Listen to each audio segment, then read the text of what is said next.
नड़िया गछर गोटमा झड़ुछि कि नड़िया गछर गोटमा काहे कि झड़ुछि एहार कारण और निराकरण कौन आपण माने समस्त जानिथिबे। नड़िया को त्रिफल बोले कहा जाए। बाहाघर हो, व्रतघर हो, पूजाघर हो, घरर जेकोसी शुभ कार्य हो प्रथमे आमर दरकार पड़ी थाए नड़िया। नड़िया एक लाभजनक फसल एवं अर्थकारी फसल मध्य। नड़िया गछ को साधारणतः चाषी भाई माने आमर बाड़ी बगीचारे लगे चाष करथांती। नड़िया को जदि आमे सठिक प्रणाली चाष न करिबा, सठिक पद्धति रे चाष न करिबा, नड़ियार जतिके वृद्धि हवा कथा सेतिके हुएनी कि नड़िया गछ जतिके डेंगा हवा कथा सेतिके होई न थाए एवं नड़ियार फूल कसिबा गोटमा सब झड़ी पड़े। तेबे आसंतु जानिबा नड़िया चाष विषय केउ प्रणाली रे किबा केउ पद्धति रे आमे नड़िया चाष करिबा एवं नड़िया चाष रे सार और अनुसार परिचालना विषय आज आम कथा हवा। नमस्कार, मो मोनालिसा स्वागत करुछि आपण माननकु आम कृषि रा एक सुंदर अध्याय को। एही अध्याय रे आमे जे आलोचनार विषय रखिते नड़िया गछरे गोटमा कोन पई झड़ी पड़े, एहार कारण कोन और निराकरण केमिति करा जाई परिबो से विषय आज आमे कथा हवा। नड़िया हेउछि एक अर्थकारी बगीचा फसल। आम चाषी भाई माने साधारणतः भाव में नड़िया गछ को बाड़ी बगीचारे चाष करने पसंद करती एवं घर ठारू टिके दूर से माने नड़िया गछ को लगे पसंद करती। नड़िया गछरे साधारणतः 2-3टी किस्म रही, जमीती कि डेंगा किस्म, छोट बा बामन किस्म।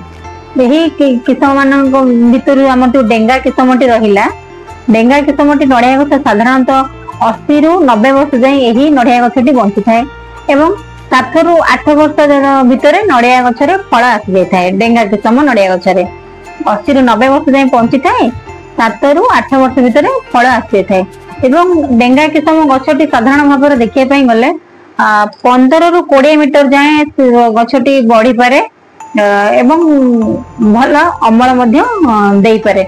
यदि डेंगा किस्म गछ नड़िया चारा आपण चाष करछन्ती कि बाड़ी बगीचा लगाउछन्ती, सेटा साधारणतः 15 ରୁ 20 मीटर जाए गछटी बढ़ी पारे एवं भल अमल मध्य देई पारे।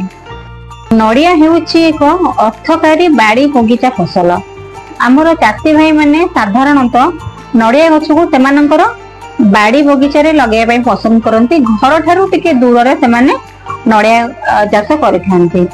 तो नड़िया जेतेबेले चाष करती घर ठारू दूर रे चाष करती, घर सुरक्षा पई सेमाने घर ठारू दूर रे नड़िया चाष करथांती। तो नड़िया चाष रे साधारणतः 2टी किस्म आमर अछि, 2-3टी किस्म अछि। गोटे होछि आमर डेंगा जातीय नड़िया किस्म एवं छोट बा बामन जातीय किस्म, तापरे हाइब्रिड किस्म। यही 2-3टी किस्म जहां आमर चाषी भाई माने प्राय बाड़ी बगीचा रे चाष करथांती। डेंगा किस्म भितर आपनकर देखिया पई गले डेंगा किस्म नड़िया गछटी साधारणतः 80 ରୁ 90 वर्ष जाए बंची थाए एवं 7 ରୁ 8 वर्ष भितर फल आसी थाए। 80 ରୁ 90 वर्ष जाए बंचिबो एवं 7 ରୁ 8 वर्ष भितर फल आसीबो एवं भल अमल मध्य हबो। एवं डेंगा किस्मर 2-3टी भेराइटी अछि, जेमिति कि आपनकर वेस्ट कोस्ट टॉल एवं अंडमान ऑर्डिनरी, लाक्षाद्वीप ऑर्डिनरी आदि। यदि आप डेंगा किस्म नड़िया गछ लगे पई चाहुचंती ताहले आपण ए 2-3टी भेराइटी कहले ता भितर जेकोसी आपण गोटे भेराइटी लगै परिबे जहा कि आपनकर बहुत भल अमल दबो एवं 7-8 वर्ष भितर बहुत भल अमल देइताय ए 2-3टी किस्म। तेबे आसंतु जानिबा बामन बा छोट बा बामन जातीय नड़िया किस्म विषय। जो डेंगा जातीय नड़िया गछ किस्म रहिला सेटा साधारणतः भाव में आमर 15 ରୁ 20 मीटर भितर पर्यंत लंब होइथाय एवं आमर जो छोट बा बामन जातीय नड़िया किस्म रहिला सेटा 7 ରୁ 8 मीटर भितर लंब होइथाय एवं 3 ରୁ 4 वर्ष भितर तार फल आसी जाइथाय, फूल फल आसी जाइथाय 3 ରୁ 4 वर्ष भितर एवं एहार मध्य 2-3टी किस्म रहिछि, जेमति कि चौहाट, द्वारक, ग्रीन द्वारक, ऑरेंज द्वारक आदि। यही सब किस्म बहुत भल अमल देइथाय एवं गछ को हुष्टपुष्ट मध्य गछ होइथाय।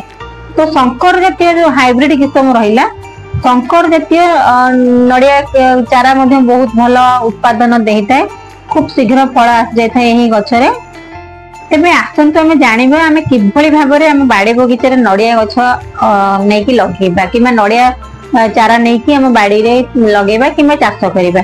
नड़िया गछ आमे जोठी लगेबा साधारणतः सेठी हमकु 1 मीटर लंबर गात 1 मीटर ओसार एवं 1 मीटर गभीर करिके गात खोलिया पय पड़े।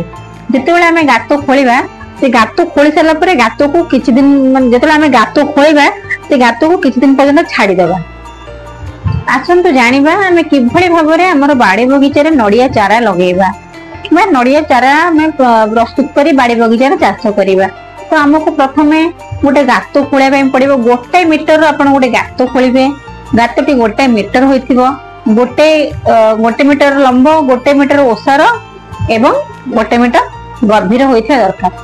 गात खोली सारिबा परे माटी ऊपर को काढी दे गातटा को सेमती 15 दिन पर्यंत सेमती छाड़ी देबा। जेतले 15 दिन हेइछो कि 16-17 दिन हेइजिवो तापरे किछि कुटा नै कि हमें से गात रे जाळी देबा। कुटा जाळीबा द्वारा कोन हुए ना हम गात भीतर जो हमर नड़िया गछ को क्षति करिया पई जो अनिष्टकारी कीटाणु जीवाणु माने थांती किबा पोक माने थांती हमें कुटा जाळीबा द्वारा से पोक मानकर समूले विनाश हो जाय थाए। एहा द्वारा नड़िया गछ लगेबा परे किछि असुविधा हुए नाही। जेतेबेले गात खोली कि हमें से कुटा लगे कि ताको पोड़ी देबा तार 1 दिन परे जाई कि हमें नड़िया चारा लगेबा।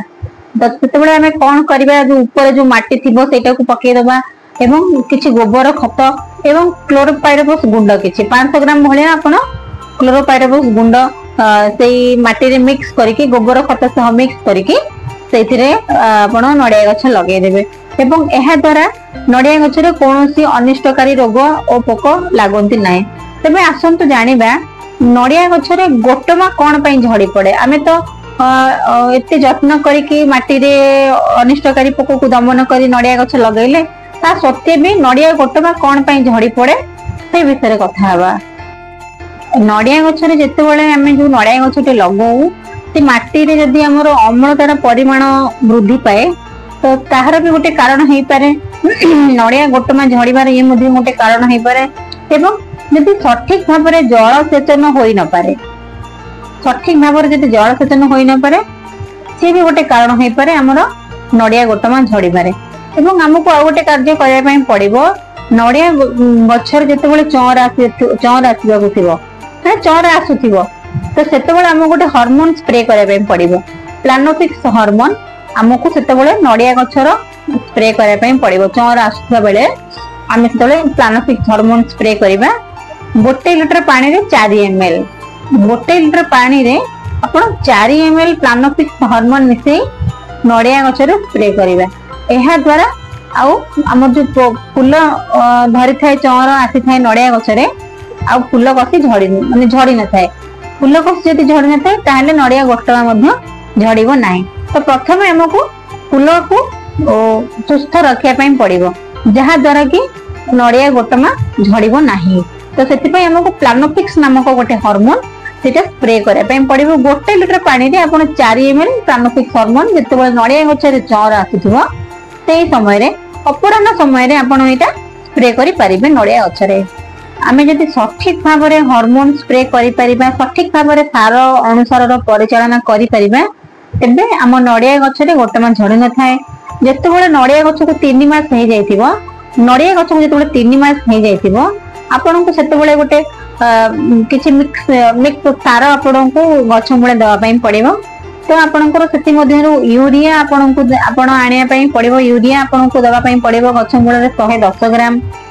फॉस्फोरस आपन को दवा पई पड़िबो 180 ग्राम एवं पोटास आपन 200 रु 220 ग्राम भितरे पोटास एई सब सार को आपन मिक्स करिकि आपन गछरु 1 फुट छाडी कि आपन गोटे सर्कल भले गात कर देबो जेमिति किछि चेरर क्षति न होबो। जो फावड़ा रे आपन गोटे सर्कल भले गात करिवे तो किछि ब्लीचिंग पाउडर पानी आपन 15 मिनिट जाए से फावड़ा को ब्लीचिंग पाउडर पानी रे बुड़े की रखिबे जहा द्वारा जेतेबेले आपन गोटे नड़िया गछरे सार दवा पय आपन तो जहा दिले आपन को लुहा जिंस रे कि फावड़ा रे आपन खोले पय पड़िबो। जदी बाय चांस जदी फावड़ा बाजी चेरर किछि क्षति हुए ताहले हमें तो फावड़ा को विशोधन करिते ना तो से चेर बाटे किछि जीवाणु गछ ऊपर को जाई परिबेनी। तो प्रथमे हमको फावड़ा टी विशोधन करने पड़ो ब्लीचिंग पाउडर रे 15 मिनिट जाए।